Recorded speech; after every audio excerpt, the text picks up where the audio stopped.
मैं ऊपर पूजा कर रहा हूँ। ऊपर मम्मा के साथ पूजा कर रहा हूँ, मुझे परेशान नहीं करो।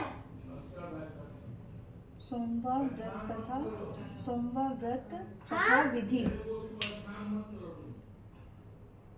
सोमवार व्रत कथा विधि।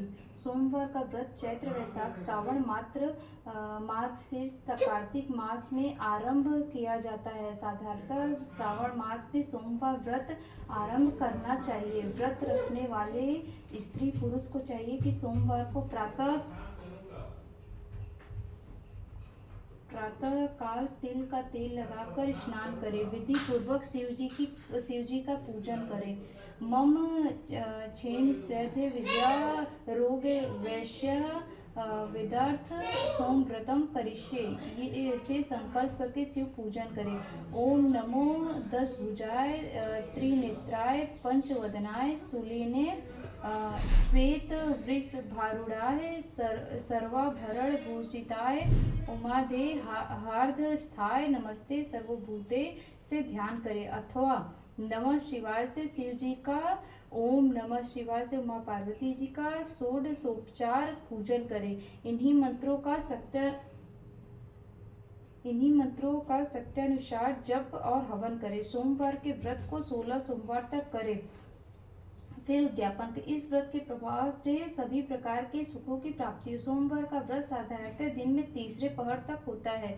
व्रत में फलाहार पारण का कोई खास नियम नहीं है, किंतु आवश्यक है केवल एक ही समय भोजन करना चाहिए। सोमवार के व्रत में भगवान शंकर अथवा पार्वती का पूजा करना है। सोमवार के व्रत 3 प्रकार के होते हैं: साधारण, प्रति सोमवार, सौम्य, प्रदोष और 16 सोमवार। पूजा विधि तीनों एक जैसी है। शिव पूजन के पश्चात कथा सुननी चाहिए। सोमवार, प्रदोष व्रत, 16 सोमवार तीनों की कथाएं अलग अलग हैं। सोमवार व्रत कथा प्रारंभ। एक नगर में एक बहुत धनवान साहूकार रहता था। उसके घर में धन की कमी नहीं थी, परंतु वह बहुत दुखी था क्योंकि उसके कोई पुत्र नहीं था। वह इसी चिंता में दिन रात रहता था। पुत्र की कामना के लिए वह प्रत्येक सोमवार शिव जी का व्रत पूजन किया करता था तथा सायंकाल मंदिर जाकर शिव जी के सामने दीपक जलाया करता था। उसके इस भक्ति भाव को देखकर एक समय माता पार्वती ने शिव जी से कहा, महाराज, यह साहूकार आपका अनन्य भक्त है, सदैव आपका व्रत पूजन बड़ी श्रद्धा से करता है, आपको इसकी मनोकामना पूर्ण करनी चाहिए। शिव जी ने कहा, हे पार्वती, यह संसार कर्म क्षेत्र है। किसान खेत में जैसा बीज बोता है वैसा ही फसल काटता है। इधर आके बैठो, इधर आओ, कथा सुनना है ना? क्यों वहीं बैठोगे? आराम से जाओ।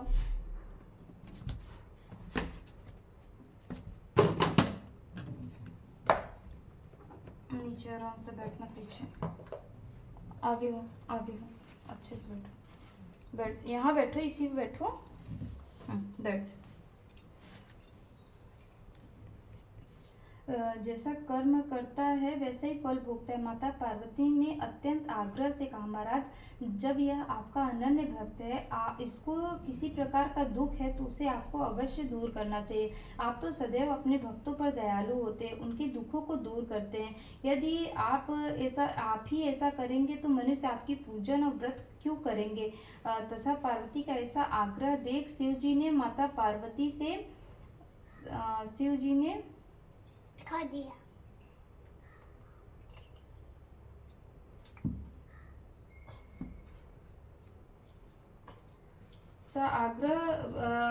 शिव जी ने माता पार्वती से कहा, भगवान शिव का भगवान माता पार्वती और शिव का यह वार्तालाप साहूकार सुन रहा था। इससे उसको न तो प्रसन्नता हुई न तो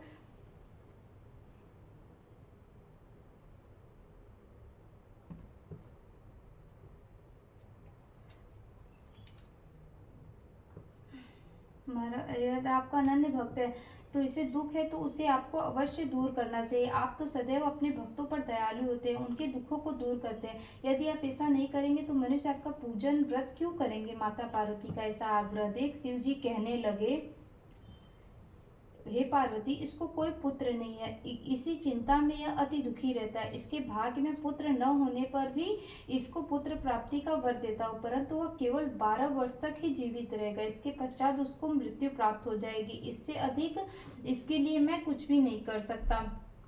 माता पार्वती और भगवान शिव का वार्तालाप यह साहूकार सुन रहा था। इससे उसको न तो प्रसन्नता हुई न ही दुख हुआ। पूर्व की तरह वह शिव जी का व्रत पूजन करता रहा। कुछ समय बाद वह साहूकार की स्त्री गर्भवती हुई। 10वें महीने में उसके गर्भ से अति सुंदर पुत्र उत्पन्न हुआ। साहूकार के घर बहुत खुशियां मनाई गई, परंतु साहूकार तो यह जानता था कि उसकी आयु बस केवल 12 वर्ष की, इसलिए उसने अधिक प्रसन्नता प्रकट नहीं की, ही किसी को यह भेद बताया। जब वो बालक 11 वर्ष का हो गया तो बालक की माता ने उसके पिता को उसके विवाह का करने के लिए कहा। साहूकार ने कहा, अभी मैं इसका विवाह नहीं करूंगा, मैं अपने पुत्र काशी जी पढ़ने के लिए भेजूंगा। साहूकार ने बालक के मामा को बुलाकर उसको बहुत सा धन देकर उससे कहा, तुम इस बालक को काशी पढ़ने के लिए ले जाओ और रास्ते में जिस स्थान पर भी जाओ वहां यज्ञ करते, ब्राह्मणों को भोजन कराते तथा दक्षिणा देते हुए जाना। दोनों मामा भांजे यज्ञ करते, ब्राह्मणों को भोजन कराते, दक्षिणा देते काशी जी की ओर चल पड़े। रास्ते में एक नगर पड़ा। उस नगर के राजा की कन्या का विवाह था, परंतु जो राजकुमार उससे विवाह करने के लिए आया था वह तो एक आंख से काना था। उसके पिता राजा की इस बात का कोई बड़ी चिंता थी, कहीं राजकुमार को देख राजकुमारी उसके माता पिता विवाह किसी प्रकार का अड़चन न पैदा कर दे। जब उसके सेठ का इस लड़के को देखा तो मन में विचार किया, क्यों न द्वारचार के समय इसी लड़के से वर की सारी रस्में पूरी की जाए। ऐसा मन में विचार कर राजकुमार राजकुमार के पिता ने साहूकार के लड़के और उसके मामा से बात की। वे राजी हो गए। फिर उस साहूकार के लड़के को वर कपड़े पहनाकर घोड़ी पर बैठाकर कन्या के द्वार पर ले गए। कार्य प्रसन्नता से पूर्ण हो गया। राजकुमार के पिता ने सोचा, यदि विवाह कार्य भी इसी लड़के से करा लिया जाए तो क्या बुराई है। ऐसा विचार कर लड़के और उसके मामा ने कहा, यदि आप फेरों और कन्यादान का काम भी करा दे तो आपकी बड़ी कृपा होगी, मैं इसके बदले में बहुत सा धन दूंगा। दोनों ने इसे भी सहर्ष स्वीकार कर लिया। विवाह कार्य बहुत अच्छी तरह संपन्न हो गया। सेठ का पुत्र जिस समय जाने लगा उसने राजकुमारी की चुंदड़ी पर लिख दिया कि तेरा विवाह मेरे साथ हुआ है, परंतु राजकुमार के साथ तुमको भेजेंगे वह एक आंख से काना है, वह एक आंख से मैं काशी जी पढ़ने जा रहा हूँ। सेठ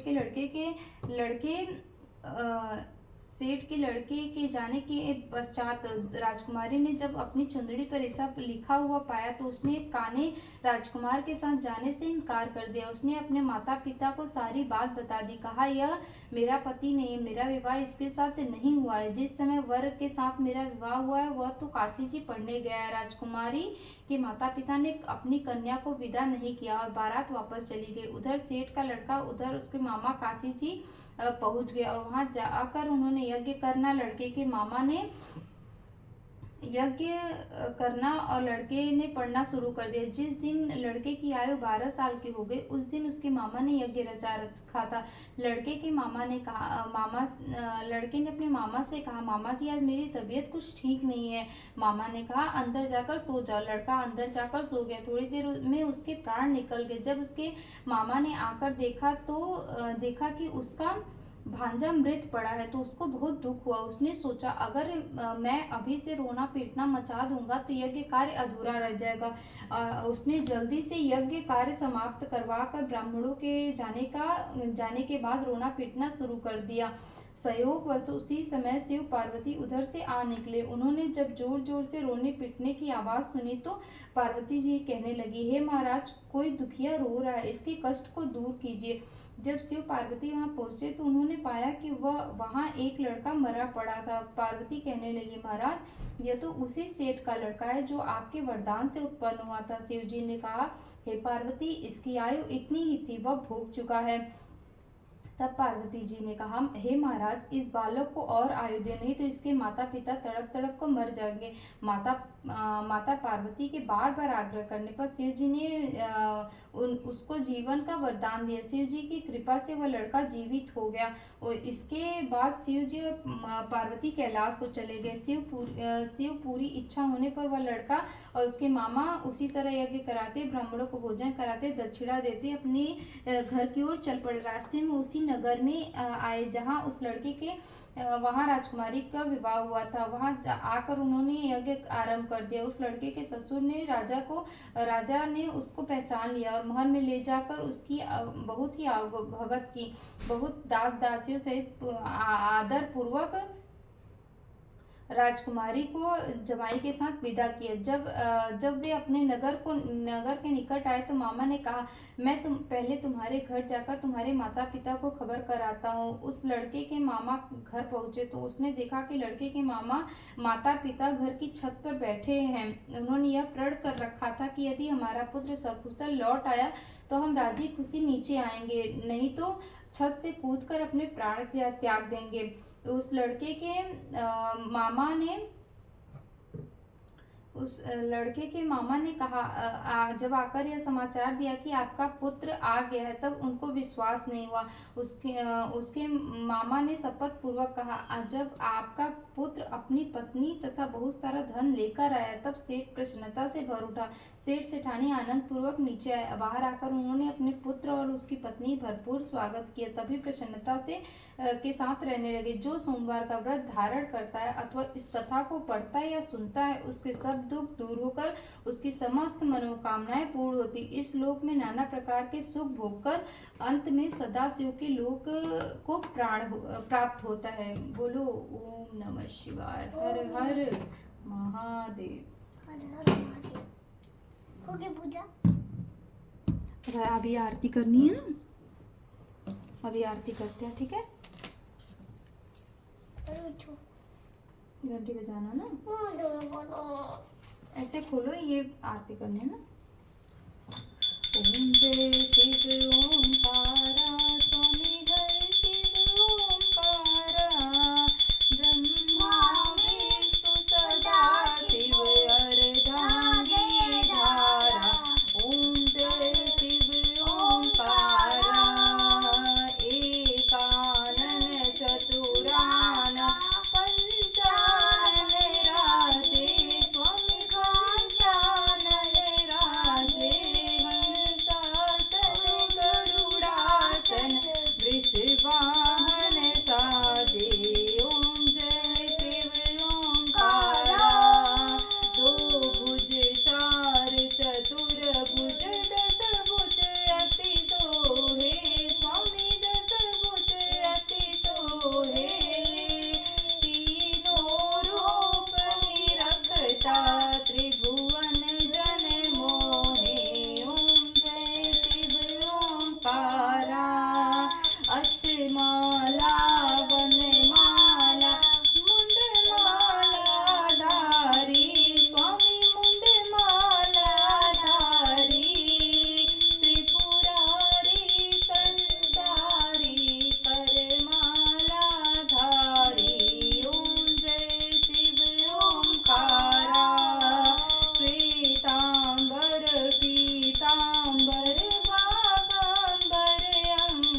सदा शिव जानत अविवेका, स्वामी जानत अविवेका, प्रणवाक्षर में शोभित ये तीनों एका। ओम जय शिव ओंकारा, स्वामी हरे हरे हरे महादेव। शीश गंग अर्धंग पार्वती सदा विराजत कैलासी, नंदी भृंगी नित्य करत है, नंदी भृंगी नित्य करत है, गुण भक्तन शिव के दासी।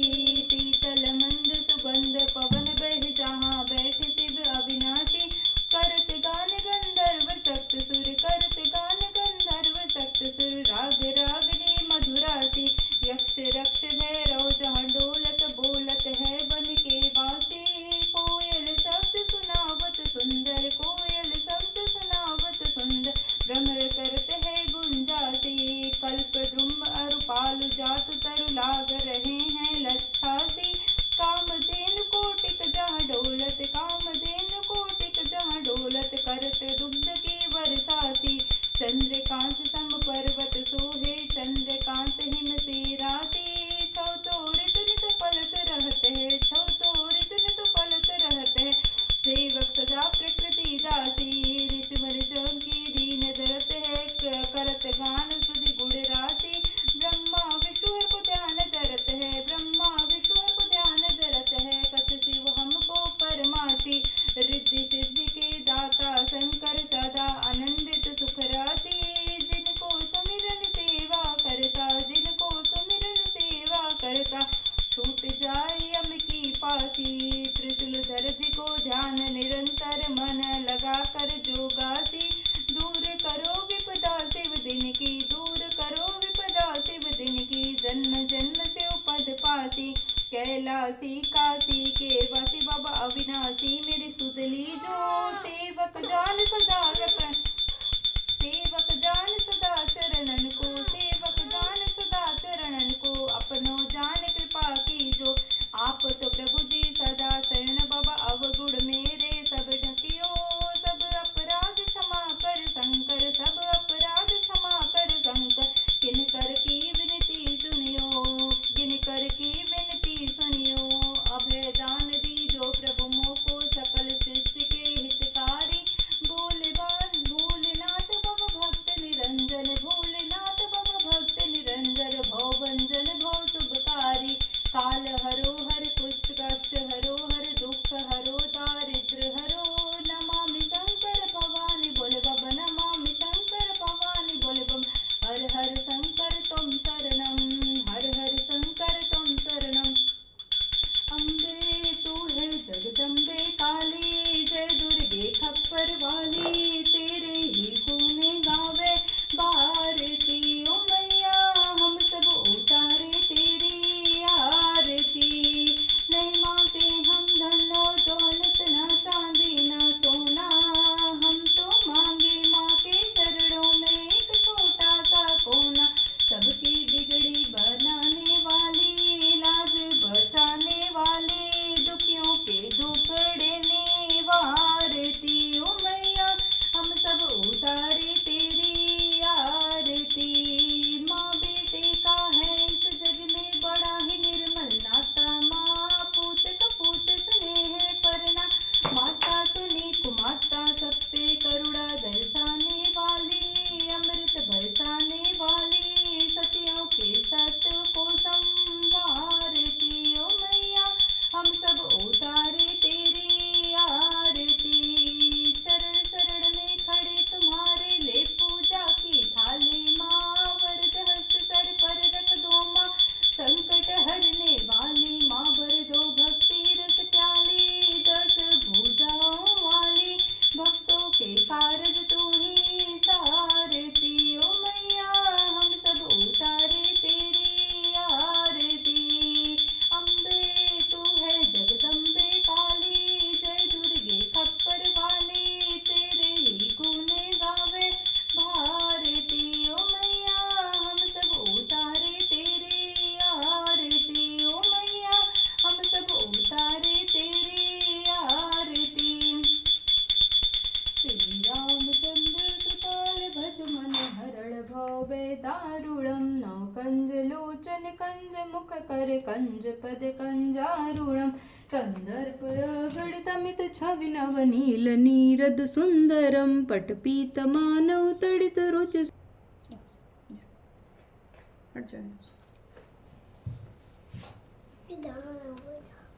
चलो आ जाओ हवन करना है तो ठीक है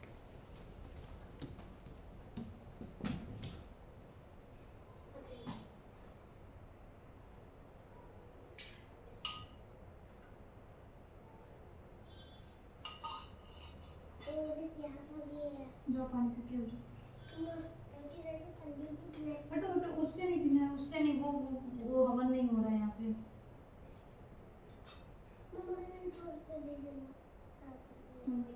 पानी नहीं पी सकते कोई भी नहीं दादी का मोबाइल कहाँ गया पीछे देखो जो दादी का मोबाइल देख रहा है अच्छा ठीक है तो अभी अब पूजा करना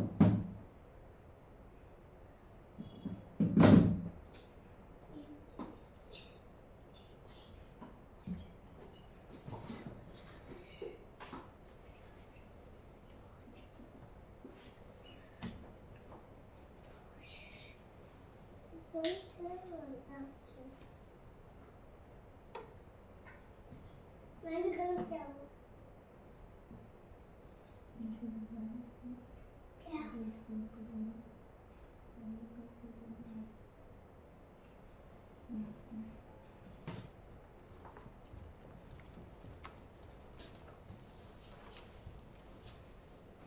दबाओ दबाओ दे लिख दो कर दिया आ जाओ हवन करो ठीक है ओम नमः शिवाय ओम नमः शिवाय ओम नमः शिवाय ओम नमः शिवाय ओम नमः शिवाय ओम नमः शिवाय ओम नमः शिवाय ओम नमः शिव ओम नमः साइड हो ओम नमः शिवाय ओम नमः शिवाय ओम नमः शिवाय ओम नमः शिवाय ओम नमः शिव ओम नमः शिवाय ओम नमः शिवाय ओम नमः शिवाय ओम नमः शिवाय ओम नमः शिवाय ओम नमः शिव ओम नमः शिवाय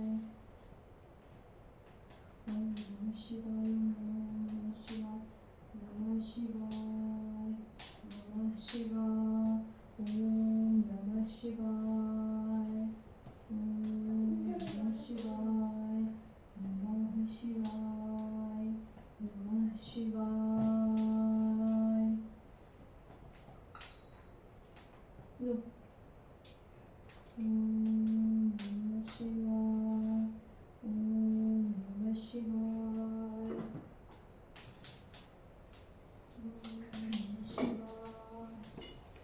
अब जाओ वही कर लूं ओम नमः शिवाय ओम नमः शिवाय ओम नमः शिवाय ओम नमः शिवाय ओम नमः शिवाय जो कपूर गरम करते हैं आ जाओ नहीं आ जाओ इधर क्या करोगे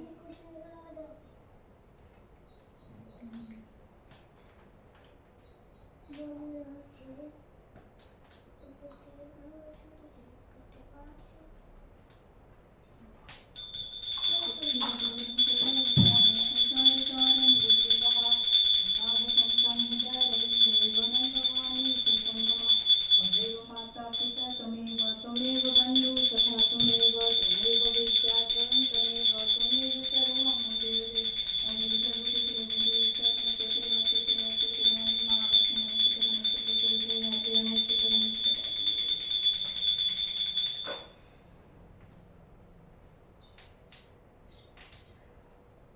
श्री गणेश समस्ते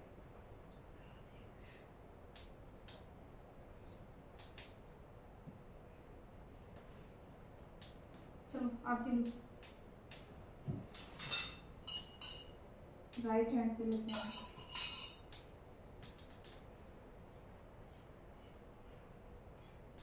खाना जाओ बंद कर दो। पूरे दो ना दो। तेरे वाला